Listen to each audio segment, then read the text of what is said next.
नागपुर में युगांडा से आए एक 47 वर्षीय व्यक्ति को लेकर स्वास्थ्य विभाग ने एहतियातन निगरानी बढ़ा दी है। विश्व स्वास्थ्य संगठन द्वारा इबोला को अंतर्राष्ट्रीय स्वास्थ्य आपातकाल घोषित किए जाने के बाद प्रशासन सतर्क हो गया है। मनपा स्वास्थ्य टीम ने जांच में व्यक्ति में किसी भी तरह के इबोला जैसे लक्षण या संक्रमित संपर्क की पुष्टि नहीं हुई है। फिलहाल संबंधित व्यक्ति को होम आइसोलेशन में रखकर 21 दिन तक निगरानी की जा रही है। स्वास्थ्य विभाग ने नागरिकों से अफवाहों पर ध्यान न देने और केवल आधिकारिक जानकारी पर भरोसा करने की अपील की है।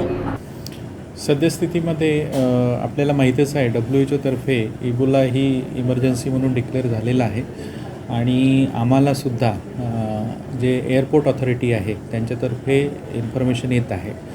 1-2 दिवसा अगोदर नागपूरमध्ये एक व्यक्ती आलेला आहे जो युगांडामधून आलेला आहे। एअरपोर्ट हेल्थ ऑथॉरिटीनं आम्हाला तसं कळवलेलं आहे। आता ज्या गव्हर्नमेंट ऑफ इंडियातर्फे ज्या गाईडलाईन्स आलेल्या आहे त्यामध्ये असं आहे की जो युगांडामधून किंवा दुसरी कंट्री आहे डेमोक्रॅटिक रिपब्लिक ऑफ कांगो इथून जे आलेला असेल तर त्याला आपल्याला 21 दिवस मॉनिटर करायचं आहे।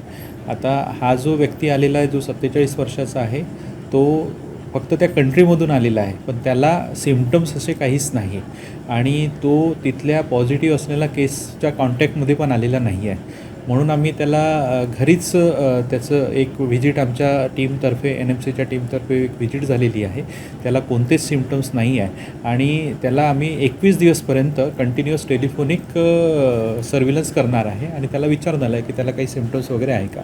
मोस्टली जे सिम्पटम्स येतील याच्यामध्ये फीवर राहील, नंतर थोडासा अशक्तपणा राहील, स्नायूंमध्ये वेदना राहतील, डोकंदुखी राहतील, उलटी आहे, जुलाब आहे, घशात खवखव आहे, अशा पद्धतीचे वेगवेगळे सिम्पटम्स याच्यामध्ये राहणार आहेत। दुसऱ्या केसमध्ये जर असं जर आढळलं तर याच्यामध्ये काय आहे की जर इन केस असा जर पेशंट आला जो कोणाच्या पेशंटच्या कॉन्टॅक्टमध्ये असेल तर त्याला आपल्याला क्वारंटाईन करून ठेवायचं आहे आणि खरोखरच असा सिम्प्टोमॅटिक पेशंट आला त्याला आयसोलेट पण करायचं आहे।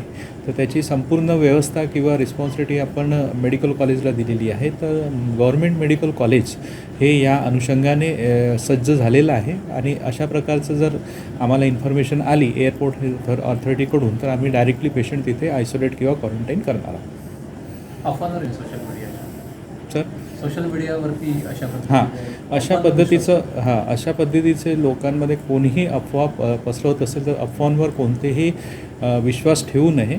आम्हाला गव्हर्नमेंट ऑफ म्हणजे एअरपोर्ट ऑथॉरिटीकडून जशी इन्फॉर्मेशन मिळेल तर ह्या 3 कॅटेगरीनुसार आम्ही त्याचं वर्गीकरण करणार आहोत आणि याच्यानंतर हॉस्पिटल्स जे आयसोलेशन बेड्समध्ये त्याला ॲडमिट केल्यानंतरसुद्धा त्याची गाईडलाईन्स ज्या आहेत त्या गाईडलाईन्सनुसार त्याची ट्रीटमेंट केली जाईल, त्याचा औषधोपचार करणार आहे। तर कोणीही याच्या अफवांवर विश्वास ठेवू नये।